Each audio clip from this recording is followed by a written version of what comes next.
ओम नमः शिवाय। राधे राधे। आइए सुनते हैं मासिक शिवरात्रि व्रत कथा पूजन विधि।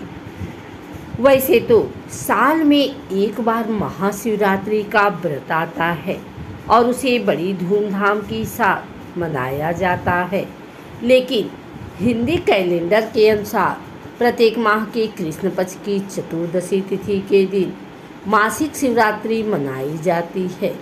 इस दिन व्रत उपवास रख भगवान शिव को प्रसन्न किया जाता है और रुद्राभिषेक की भी परंपरा है। जिस तरह सोमवार के दिन भोलेनाथ का विधि विधान से पूजा होती है, बिल्कुल उसी प्रकार मासिक शिवरात्रि का भी महत्व है। मासिक शिवरात्रि मनाई जा रही है। अगर आप भी व्रत रख रहे हैं तो पूजा के बाद यह व्रत कथा जरूर सुने। शिव पुराण के अनुसार प्राचीन काल में चित्रभानु नामक एक शिकारी था। जानवरों की हत्या करके वह अपने परिवार को पालता था। वह एक साहूकार का कर्जदार था, लेकिन उसका ऋण समय पर न चुका सका। क्रोधित साहूकार ने शिकारी को शिवमठ में बंदी बना लिया। संयोग से उस दिन शिवरात्रि थी। साहूकार के घर पूजा हो रही थी तो शिकारी ध्यान मग्न होकर शिव संबंधी धार्मिक बातें सुनता रहा। चतुर्दशी को उसने शिवरात्रि व्रत की कथा भी सुनी। शाम होते ही साहूकार ने उसे अपने पास बुलाया और ऋण चुकाने के विषय में बात की। शिकारी अगले दिन सारा ऋण लौटा देने का वचन देकर बंधन से छूट गया। अपनी दिनचर्या की भांति वह जंगल में शिकार के लिए निकला, लेकिन दिन भर बंदी गृह में रहने के कारण भूख प्यास से व्याकुल था। शिकार खोजता हुआ वह बहुत दूर निकल गया। जब अंधेरा हो गया तो उसने विचार किया कि रात जंगल में ही बितानी पड़ेगी। वह वन एक तालाब के किनारे एक बेल के पेड़ पर चढ़कर रात बीतने का इंतजार करने लगा। बेल वृक्ष के नीचे शिवलिंग था जो बेलपत्रों से ढका हुआ था। शिकारी को उसका पता न चला। पड़ाव बनाते समय उसने जो टहनियाँ तोड़ी वे संयोग से शिवलिंग पर गिरती चली गई। इस प्रकार दिन भर भूखे प्यासे शिकारी का व्रत भी हो गया और शिवलिंग पर बेलपत्र भी चढ़ गए।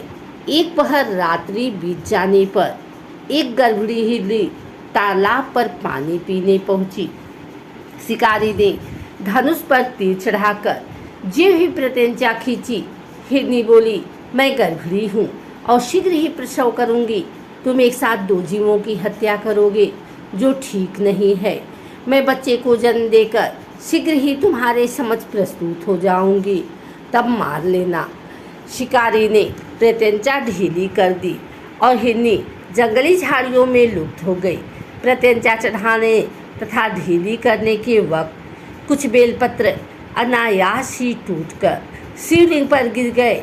इस प्रकार उसे अनजाने में ही प्रथम प्रहर की पूजा भी संपन्न हो गई।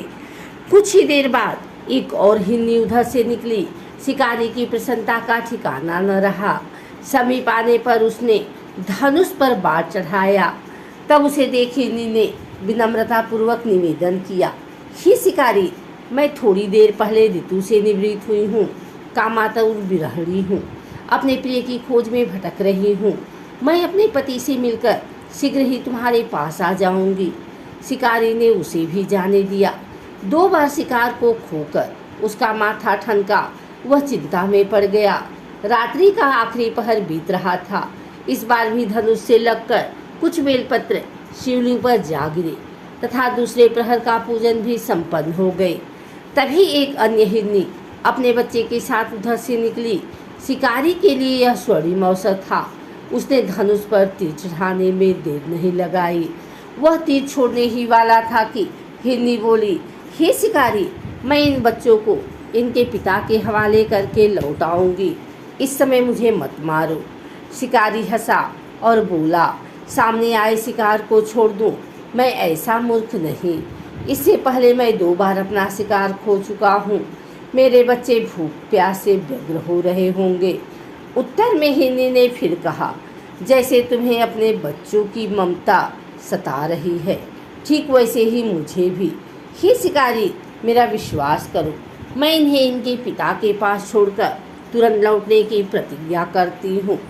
हिरनी का दीन स्वर सुनकर शिकारी को उस पर दया आ गई। उसने उस मृगी को भी जाने दिया। शिकार के अभाव में तथा भूख प्यास से व्याकुल शिकारी अनजाने में ही बेल वृक्ष पर बैठा बेलपत्र तोड़ तोड़ कर नीचे फेंकता जा रहा था।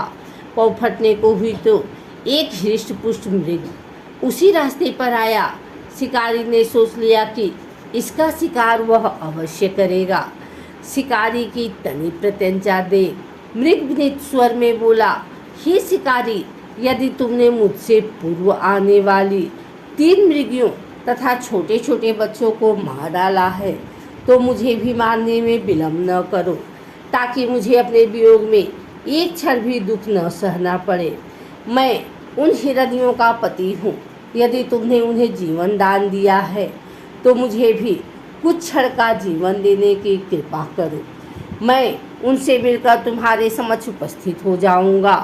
मृग की बात सुनते ही शिकारी के सामने पूरी रात का घटना चक्र घूम गया। उसने सारी कथा मृग को सुना दी। तब मृग ने कहा, मेरी तीनों पत्नियां जिस प्रकार प्रतिज्ञाबद्ध होकर गई हैं, मेरी मृत्यु से अपने धर्म का पालन नहीं कर पाएंगी।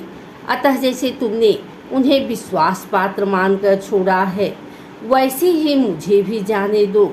मैं उन सब के साथ तुम्हारे सामने शीघ्र ही उपस्थित होता हूँ। शिकारी ने उसे भी जाने दिया। इस प्रकार प्रातः हो आई। उपवास, रात्रि जागरण तथा शिवलिंग पर बेलपत्र चढ़ने से अनजाने में ही शिवरात्रि की पूजा संपूर्ण हो गई। वह अनजाने में ही की हुई पूजन का परिणाम उसे तत्काल मिला। शिकारी का हिंसक हृदय निर्मल हो गया। उसने भगवत भक्ति का वास हो गया। थोड़ी ही देर बाद वह मृग सपरिवार शिकारी के समक्ष उपस्थित हो गया ताकि वह उनका शिकार कर सके। किंतु जंगली पशुओं की ऐसी सत्यता, सात्विकता एवं सामूहिक प्रेम भावना देखकर शिकारी को बड़ी ग्लानि हुई। उसने मृग परिवार को जीवन दान दे दिया। अनजाने में शिवरात्रि के व्रत का पालन करने पर शिकारी को मोक्ष की प्राप्ति हुई। जब मृत्यु काल में यमदूत उसके जीव को लेने आए तो शिवगणों ने उन्हें वापस भेज दिया तथा शिकारी को शिवलोक ले गए। शिव जी की कृपा से ही अपने इस जन्म में राजा चित्रभानु अपने पिछले जन्म को याद रख पाए तथा महाशिवरात्रि के महत्व को जानकर उसका अगले जन्म में भी पालन कर पाए। अगर आपको हमारी वीडियो अच्छी लगी हो तो इसे लाइक करें, कमेंट करें, शेयर करें। हमारे चैनल को सब्सक्राइब करके बेल नोटिफिकेशन ऑल पर सेट कर लें ताकि आगे आने वाली वीडियो सबसे पहले आप तक पहुंच सके। धन्यवाद।